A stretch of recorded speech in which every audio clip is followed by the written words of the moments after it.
पिछली क्लास में हमने ये वाला टूल किया था। तो अभी इस टूल के बाद हमारे पास ये वाले टूल्स हैं, और इसमें सिलेक्शन के लिए हम इसका यूज करते हैं। जो सिलेक्शन हमारे को ये यहाँ से मिल रहा था, बट ये दो सिलेक्शन जो है ये बहुत ही रेगुलर सिलेक्शन होते हैं। या तो हम कोई रेक्टेंगल ही बना पाएंगे इससे, या कोई एलिप्स बना सकते हैं। अगर कोई भी ऐसा चीज जो हमें फ्री हैंड बनाना है, जो हम अपने तरीके से कुछ भी बनाना चाहते हैं, तो ये सिलेक्शन हमारा काम करता है लैसो टूल। सिलेक्शन जब हमारा रेडी है यहाँ पे, उसके बाद जो भी कलर्स को हमें इसमें फील करना है, लेयर्स यहाँ पे बना हुआ है, एंड जस्ट उसको कलर फील करना है। तो लैसो टूल हमारा है कि किसी भी तरीके का कोई भी फ्री हैंड सिलेक्शन हमें चाहिए, वो हम काम यहाँ से करते हैं। इसके अलावा पॉलीगोनल लैसो टूल है। इस पे हमारे को क्लिक करने हैं। हर जगह हम ऐसे क्लिक करके एक एरिया बनाएंगे, जिसके अंदर में हमारा मार्की टूल ऐसे सेलेक्ट होता है। तो अभी ये वाला सिलेक्शन बना है इसमें एक नई लेयर पे। इसको हम कलर यहाँ से फिल कर देंगे कंट्रोल बैक स्पेस करके। तो ये काम हमारा पॉलीगोनल करेगा। अब इसके बाद यहाँ पे एक और टूल है, मैग्नेटिक लैसो टूल। इसके लिए हमें कोई एक इमेज, बेसिक इमेज लेनी पड़ेगी स्टेज के ऊपर। अभी जैसे ये इमेज है, इसमें ऑलरेडी इसको ऊपर का सब्जेक्ट जो है ये, इस पे बहुत सारा बैकग्राउंड चेंज किया गया है इसमें सिलेक्शन बना के। तो अगर फिर से हमारे को कोई एरिया सेलेक्ट करना है, तो उसके लिए सिंपल क्लिक करके और उसके ऊपर में माउस को हमें आगे बढ़ाना है उसके साथ साथ, और ये उसी के लाइन को पकड़ के ये चलता रहेगा।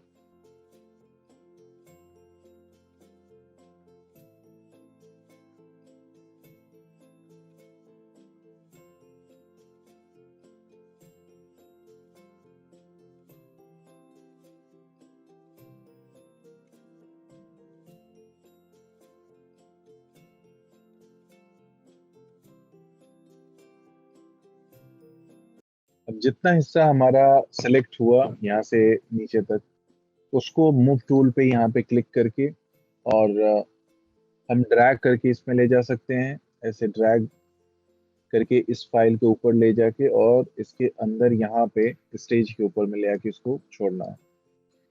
ये बहुत बड़ा साइज है यहाँ पे, अगर कंपेयर करें इस फाइल से, तो इसलिए हमें इसको कंट्रोल टी करना पड़ेगा ट्रांसफॉर्म करने के लिए, या एडिट में जाके यहाँ से फ्री ट्रांसफॉर्म हम करते हैं, और इसको साइड से पकड़ के छोटा करेंगे। डबल क्लिक करेंगे, ये सेट हो जाएगा। इसको हटा देते हैं इन चीजों को। तो ये हमारा एक ऐसा सिलेक्शन बना जो सिलेक्शन हमें चाहिए था किसी भी इमेज में से। तो यहाँ पे सिलेक्ट किया, यहाँ से उठा के इसके ऊपर ले जाके और नीचे ड्रॉप किया, या सिंपल इसको कॉपी, कंट्रोल सी से कॉपी कर लें, और यहाँ पे जाके एडिट में जाके कंट्रोल वी, सिंपल पेस्ट। तो ये कॉपी पेस्ट भी हो जाएगा। ये पहले वाला है, इस लेयर को डिलीट कर देते हैं। इसको सिलेक्ट करके यहाँ से ट्रांसफॉर्म करेंगे, और ट्रांसफॉर्म करके इसको छोटा कर देंगे, एंड डबल क्लिक। तो ये यहाँ पे आके इमेज सेट हो जाएगी। तो सिलेक्शन करने के लिए हमारा मैग्नेटिक लैसो टूल काम करेगा, लेकिन बहुत टाइम लगता है इसमें। एक एक एरिया पे हमारे को उसी के साथ साथ चलते रहना होता है। अब आगे में हमारे पास यहाँ पे कई तरह के सिलेक्शन है, जैसे कि object selection tool, quick selection tool, and magic wand tool.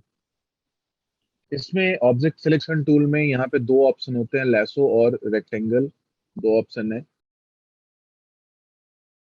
अगर हमने रेक्टेंगल लिया, तो रेक्टेंगल हमें एक बनाना होता है जिसमें कि हमारा पूरा का पूरा वो सब्जेक्ट कवर हो जाए, और इसको छोड़ेंगे यहाँ पे। इसके बाद ये एक सिलेक्शन देगा।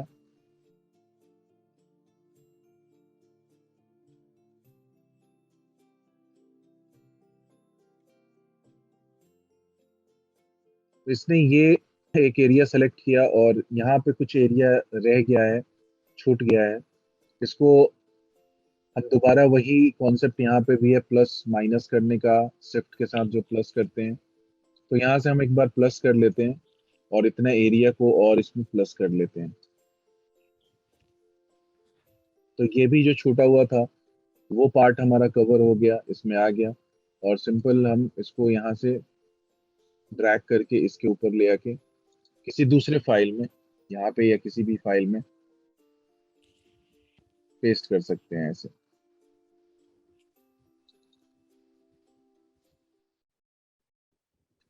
तो एक तरीका इसका ये है कि हम रेक्टेंगल के थ्रू करें, और एक तरीका ये है कि हम लैसो टूल से हम इसको सेलेक्ट करें। लैसो टूल में इस तरीके से हमें इसको फ्री हैंड बनाना पड़ेगा, कुछ एरिया बाहर का लेके।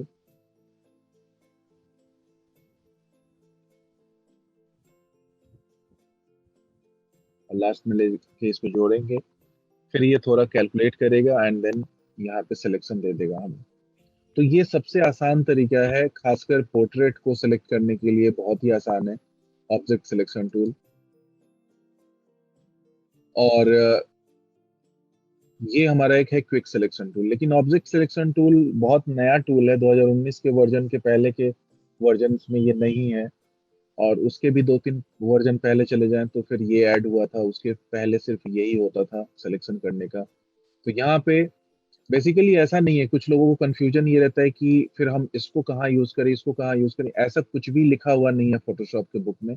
बस सिंपल सा ये रहता है कि जो कन्वीनियंट लगे टूल को, एक काम को करने के कई तरीके हैं। आपको जो तरीका आसान लगता है, जो उस इमेज पे बेस्ट सूट करता है, वो तरीका यूज करेंगे। जैसे कि बहुत पहले के टाइम पे इस तरीके की इमेजेस सेलेक्ट करने का एकमात्र टूल होता था मैग्नेटिक लैसो टूल। इसके अलावा कोई टूल नहीं था फोटोशॉप में। हमें यही सिखाया गया था जो हम 15-16 साल पहले क्लासेज स्टार्ट हुआ था तो। लेकिन यहाँ पे अब धीरे धीरे ये ऐड कर रहा है और इसको ये बहुत एडवांस करने जा रहा है। फोटोशॉप 2-3 साल के बाद फुल्ली एआई बेस्ड हो जाएगा। टूल्स हैं, जिन टूल्स को इन्होंने अपडेट किया है रिसेंटली, उसमें ऑब्जेक्ट सिलेक्शन टूल सबसे ज्यादा इंपॉर्टेंट है। क्विक सिलेक्शन टूल भी इसी तरीके का है। अब दोनों में अंतर क्या है कि पोर्ट्रेचर के ऊपर में ये काम बहुत अच्छा तरीके से कर लेता है। लेकिन कई जगह पे ऐसा होता है कि बहुत सारे फेस बने हुए हैं, उसमें से कोई एक ही फेस को सिलेक्ट करना है। तो अगर हमने ये वाला टूल लिया तो वो सारे ही फेस को सिलेक्ट कर लेगा जितना उसके कवर में आएगा। तो क्विक सिलेक्शन टूल हम लेते हैं इस जगह पे, और इसको हम यहाँ से ड्रैग करके ऐसे ड्रैग करते हैं, क्लिक करके और ड्रैग करेंगे नीचे की तरफ में। ये हमारे इमेज को सिलेक्ट कर देगा। जैसे कि यहाँ पे ये कुछ हिस्सा अभी छूटा हुआ है, दोबारा से हम इसको ऐसे चला देंगे, ये कवर हो गया। इसके अलावा अगर कोई भी पार्ट ज्यादा सिलेक्शन है, जैसे कि यहाँ पे थोड़ा सा सिलेक्शन ज्यादा हो गया है, इसके लिए हम यहाँ से माइनस कर देंगे। ये माइनस प्लस का दो ऑप्शन है, और जस्ट इस पे एक बार क्लिक कर देंगे तो ये इतना हिस्सा यहाँ से माइनस कर देगा जहाँ जहाँ एक्स्ट्रा हुआ है। जैसे यहाँ पे भी थोड़ा सा एक्स्ट्रा है, इस पे क्लिक करेंगे, ये इसको इस तरीके से कंप्लीट कर देगा। तो बेसिकली ये सारी लड़ाई इसलिए हो रही है कि हम एक सिलेक्शन हमें बेस्ट लेना है। लेकिन कहानी यहाँ पे खत्म नहीं हो जाएगी, क्योंकि ये जो भी सिलेक्शन आप लोगे, अगर बहुत ज्यादा जूम करोगे तो वहां पे आपको कुछ ना कुछ प्रॉब्लम्स दिख जाएगा लाइंस के बीच में। जैसे कि अगर हम यहाँ पे इस इमेज को जूम करें जूम टूल से, तो यहाँ पे कुछ एजेस आ जाएंगे। ऊपर में अगर आते हैं तो थोड़ा सा कहीं ना कहीं जर्क आ सकता है, जैसे यहाँ पे आ रहा है। और ये इमेज तो ऑलरेडी बहुत हद तक ठीक है, क्योंकि यहाँ पे साइड में व्हाइट व्हाइट की बाउंड्री चल रही है, इस वजह से ये इमेज को बहुत अच्छे तरीके से ले रहा है। कॉमन ऐसा होता है कि बहुत जगह पे ये इमेज को ठीक तरीके से नहीं, इतना भी जो लिया है ये नहीं ले पाएगा, ये सब एक्स्ट्रा ले लिया इसने। तो ये हमेशा होता है, सिलेक्शन कभी भी 100% प्रॉपर नहीं हो पाता है। इसके लिए हम बाद में आगे चल के पेन टूल का यूज करते हैं। तो बाद और पहला नहीं होता। अगर मान लो कि अगर मेरे को कोई कहे कि इसका ये जो भी टर्बन है इसको कलर करना है अलग, तो मैं इन टूल्स पे जाके एक्सपेरिमेंट करने के मूड में नहीं हूँ कि मैं जाऊं और अब यहाँ से देखूं कि ये प्रॉपर सिलेक्शन दे रहा है कि नहीं दे रहा है, कान हो गया, इधर से कुछ छूट गया, ये कभी भी प्रॉपर नहीं देगा। इसलिए हम क्या करते हैं कि थोड़ा सा हमें टाइम लगेगा, पेन टूल से इसके पूरे कंप्लीट सेगमेंट को हमें मैनुअली बनाना पड़ता है, सिलेक्शन करना पड़ता है। ये आगे आएंगे टूल्स, जब हम इधर के सेगमेंट में आएंगे। अभी इसका यूज नहीं है, तो अभी के लिए सिलेक्शन ये काफी है। अगर अब हम कोई दूसरी इमेज ओपन करें, जैसे कि अब यहाँ पे जैसे ये इमेज है या कोई और इमेज,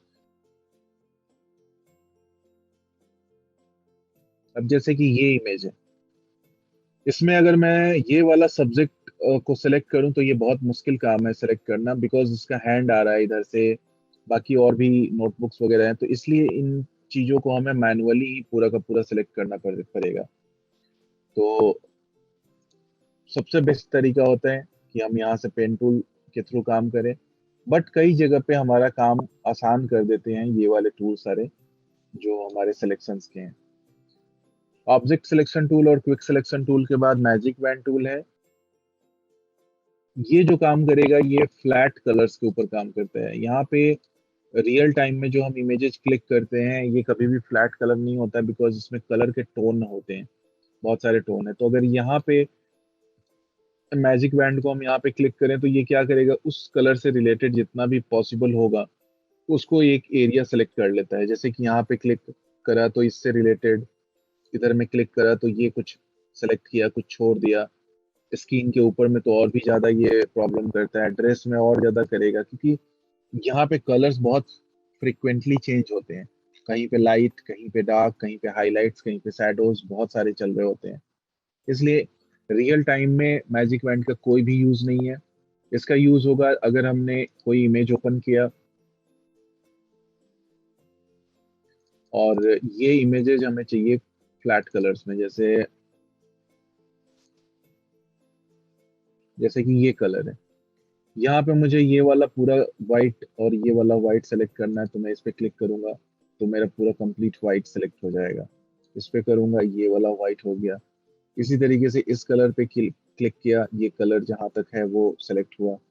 फिर कुछ हिस्सा यहाँ पे छूटा हुआ है, बिकॉज ये यहाँ से जाके बंद हो गया है कलर, इसको फ्लो मिला नहीं यहाँ तक जाने का। तो शिफ्ट के साथ हम, शिफ्ट अगेन वही काम करता है, वो तुरंत इस पे आ जाता है। तो प्लस हम कर सकते हैं एंड क्लिक करेंगे, शिफ्ट को होल्ड करके 2 बार क्लिक करा, ये वाला एरिया सेलेक्ट हो गया।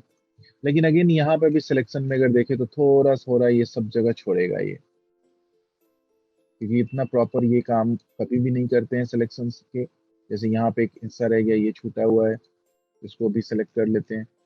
अब अगर मुझे इनमें कलर देना है, ऑल्ट बैक स्पेस किया तो येलो कलर हो गया, अभी दिख रहा है, लेकिन ये ऊपर देखोगे तो लाइंस पूरी कंप्लीट दिख रही है। नीचे में ये सारा का सारा कलर ऐसे दिख रहा है पूरा।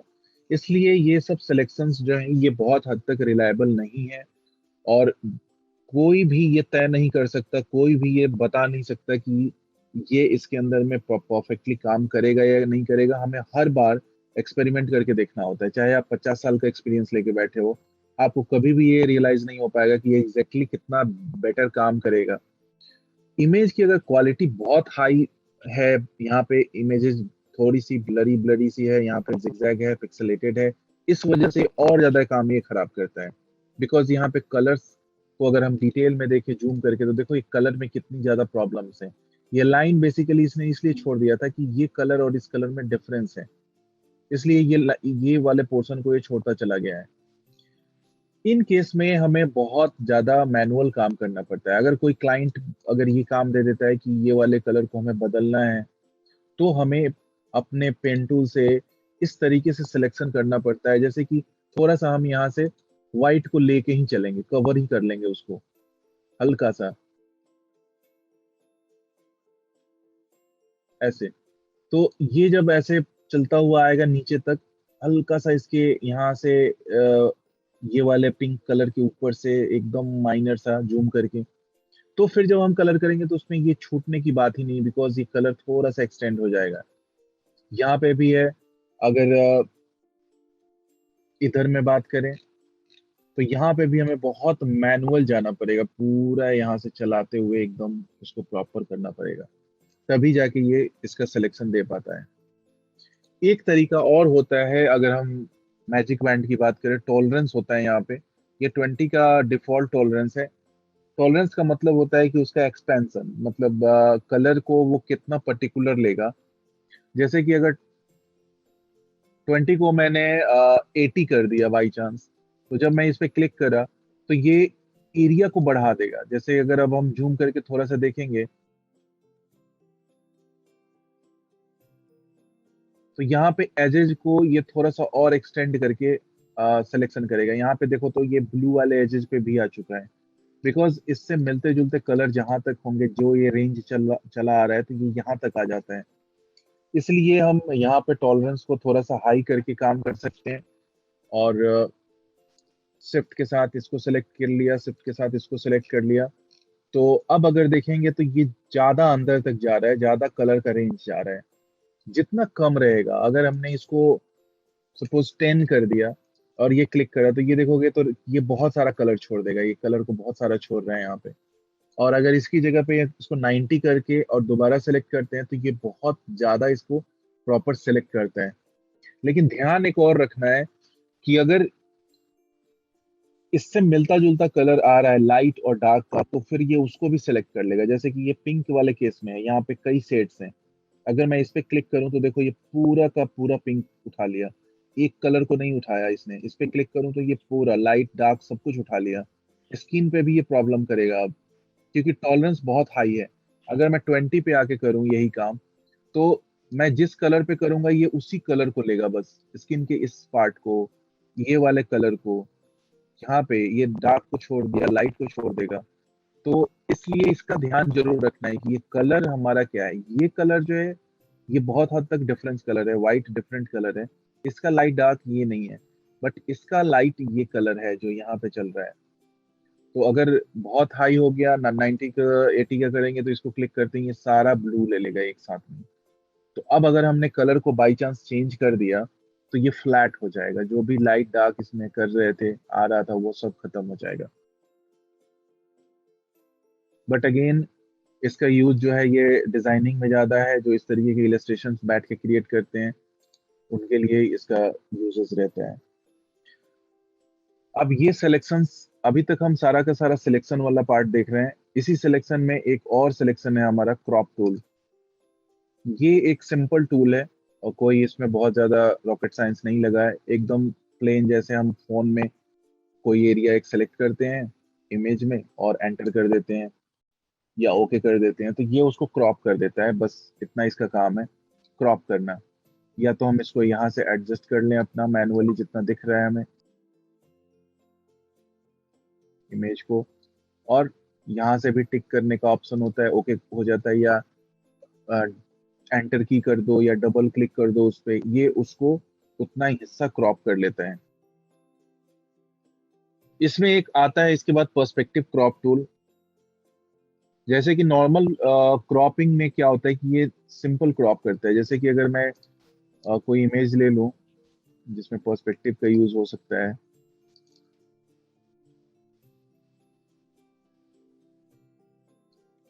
जैसे कि यहाँ पे एक बोर्ड की साइन बोर्ड लगा हुआ है, और अगर मैं इसको सिंपल क्रॉप पे जाऊं तो ये इसको क्रॉप बढ़िया तरीके से नहीं कर पाएगा, इसमें दिक्कत करेगा। क्योंकि अगर मैं ऊपर से इसको सेट करूं, यहाँ से सेट करूंगा तो ये यहीं तक आएगा, अगर यहाँ इस एंगल पे लाऊं तो ये कटेगा पार्ट।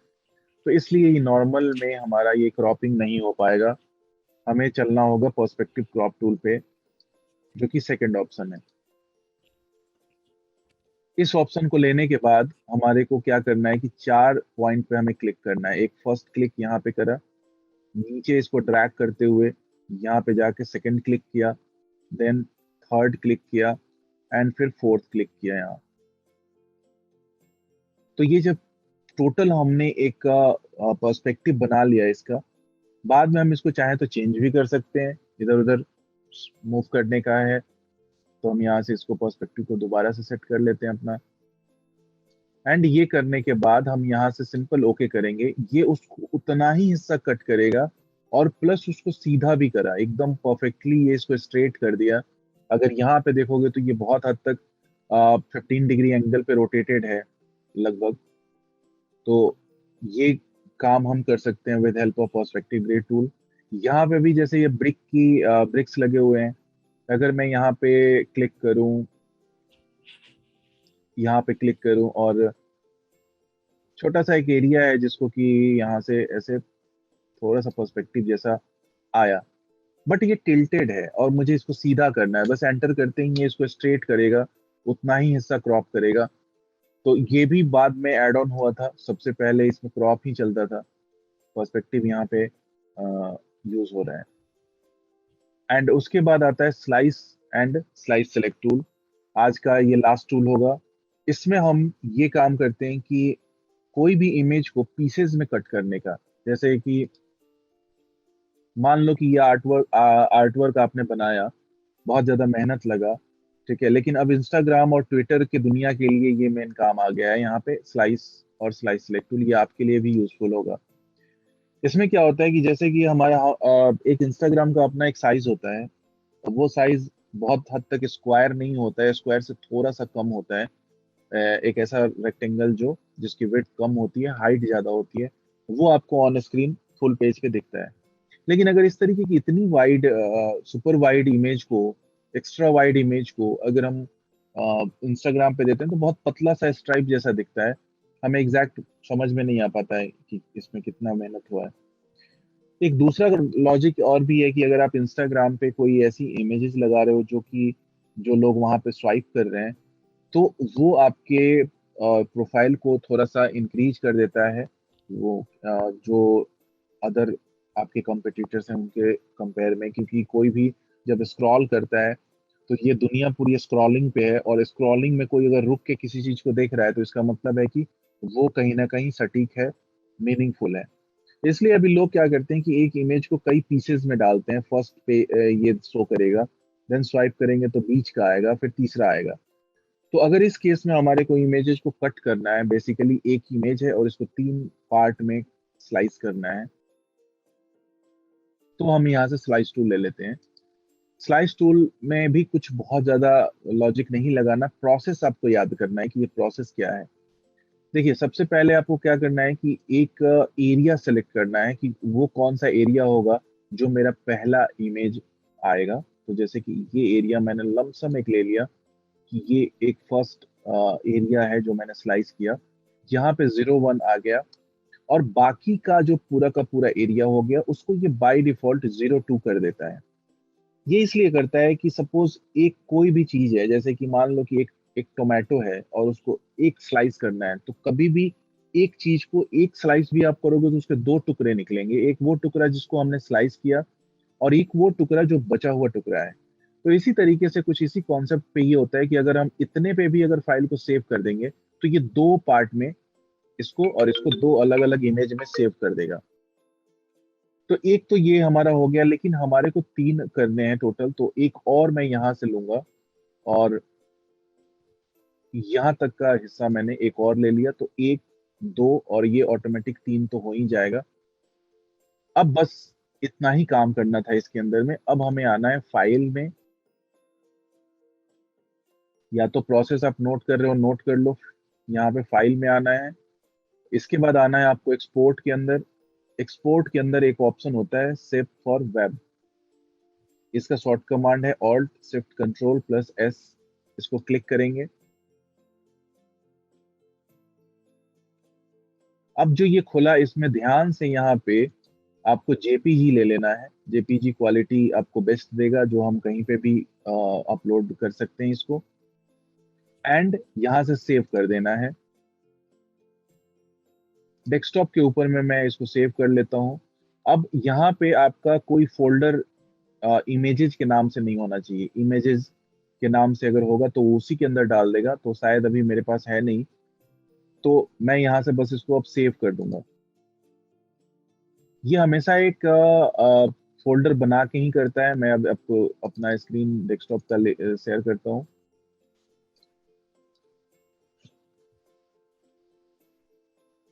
यहाँ पे इमेजेस बना हुआ है, इस पे डबल क्लिक करेंगे और सी यहाँ पे 3 अलग अलग इमेजेस में आ गया। अब इसको जो भी यूज करना है, जहां पे भी लगाना है, या तो पजल के केस में ऐसा होता है कि इसको टुकड़ों टुकड़ों में इमेजेस को लगाते हैं, कोई गेमिंग वगैरह में, या फिर हम इमेजेस को कट करने के लिए कहीं पे भी डालने के लिए इस तरीके का काम करते हैं। तो बेसिकली ये हमारा अलग अलग इमेज कर देता है। ये हमारा पहला इमेज है, ये सेकंड है, ये थर्ड है। तो जब एक इमेज को पीसेज में करना है तो उसके लिए हम यहाँ से स्लाइस टूल यूज करते हैं।